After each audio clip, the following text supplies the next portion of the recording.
कि सिंध की साहिली पट्टी पर ताकतवर तूफान अस्ना का खतरा है। महकमा मौसमियात ने खबरदार कर दिया, जनूब मशरक में मौजूद हवा का कम दबाव चंद घंटे के बाद बुखारा अरब में दाखिल होगा और फिर तूफान बन जाएगा। महकमा मौसमियात ने तमाम अहम इदारों को अलर्ट जारी कर दिया। वजीर आला सिंध ने हंगामी सूरत हाल से निपटने के लिए इंतजामिया और बल्दियाती इदारों को मजीद मुतहरिक रहने के अहकाम जारी कर दिए।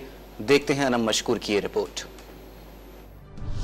महकमा मौसमियात ने बहरी अरब में रन ऑफ कच्छ के इलाके में हवा के शदीद दबाव की मौजूदगी से आगाह कर दिया। ये सिलसिला आज रात या कल सुबह तक सिंध की साहिली पट्टी तक पहुंचेगा। लो प्रेशर तूफान में तब्दील होगा और इस तूफान का नाम अस्ना रखा गया है। अस्ना के माने बुलंद तर हैं। अस्ना नामी इस तूफान का दौरानिया कम मगर शिद्दत ज्यादा होगी। चंद घंटों के इस तूफान में तेज हवाओं के साथ आंधी आएगी और मूसलाधार बारिशें होंगी। समंदर में तुगयानी आने का भी इम्कान है। तो अभी ये कराची से कह सकते हैं, ये कराची तो यहाँ पर है, कराची से यहाँ ये मौजूद है कराची के जनूब मशरक में, यानी एन आपके बदीन के साउथ में समझ लें। इंडियन रन ऑफ कच्छ का इलाका यहाँ पर है, ये इसका सेंटर खुश्की पर है और इसकी मूवमेंट इस तरफ है सी की तरफ। तो जैसे सी में इंटर होगा, हो सकता है 18 घंटे बाद 24 घंटे बाद जब सी में इंटर होगा, यानी कल सुबह किसी वक्त रात के या सुबह, तो फिर मजीद इंटेंसिफाई होकर साइक्लोनिक स्टॉर्म बन सकता है। महकमा मौसमियात और PDMA के जारी करदा साइक्लोन अलर्ट पर वजीर आला सिंध ने भी तमाम महकमों और बिलखुसूस इंतजामिया और बल्दियाती इदारों को मजीद मुतहरिक रहने के अहकामात जारी कर दिए।